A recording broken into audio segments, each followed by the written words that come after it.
Dobleng kalbaryo raw para sa mga driver ng pampasaherong bus at jeep ang pagsisimula ng Skyway Stage 3 project sa Osmeña Highway.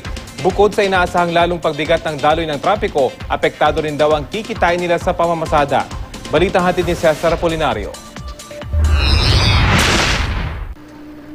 Dakong alas 2 ng hapon mula Quirino sa Maynila, binaybay namin ang Osmeña Highway southbound.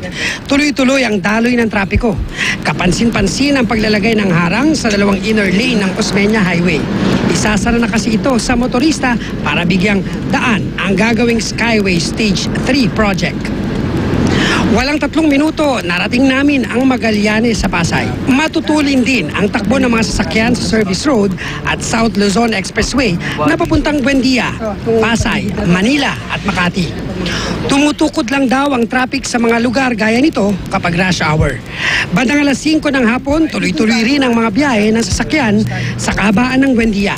Pero nagsisimula ng mapuno ang mga pampasaherong sasakyan gaya ng jeep at bus. Kaya si Jessa wala nang masakyan papuntang Baclaran at naghanap na lang muna ng punong masisilungan. Ang tanong, paano pa kaya kung magsimula na ang proyekto ng Department of Public Works and Highways o DPWH? Siyempre po, may bata ako po, mahihirapan po ako pag sumakay. Lalo na po pag punuan po kasi yung mga bus papuntang Baclaran. Ano, rush hour na yun? Opo, ganitong oras. Gagawin daw po Osmeña, di ba, itong highway? Opo. Anong tingin mo mangyayari? Sobrang traffic na po talaga. Mas mahihirapan? Opo. Ang mga driver ng bus at jeep na madalas mapakamot ang ulo dahil sa traffic tuwing rush hour at kapag may okasyon. Bukod daw sa tuloy-tuloy na sakit ng ulong hatid ng matinding traffic, doble kalbaryo raw dahil apektado ang kita. Kaya tiyak na madalas silang walang madudukot sa naghihingalong bulsa. Hindi naman po natin kung gusto na ayusin po yan. Siyempre, project po ng gobyerno yan. Kaya Kapag po ordinary days na hindi pa ginagawa yan, pag rush hour, kamusta po ang traffic dito? matindi po ang traffic dito.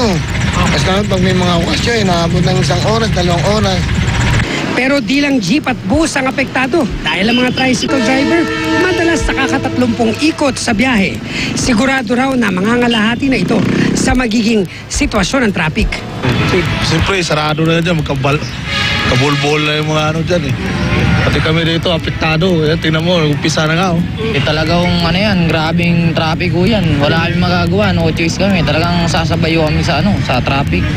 Pero kung may mga nagrereklamo, ang mga vendor na ito sumasabay sa daloy ng trapiko. Kahit para sa marami, ang hatid nito ay sakit ng ulo.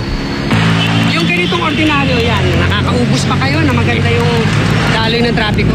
Hindi. Hindi kayo nakakaubos ng paninda? Yung kailan lang kayo nakakaubos ng paninda? Pag na-traffic lang. Pag traffic talaga. Cesar Apolinario, GMA News.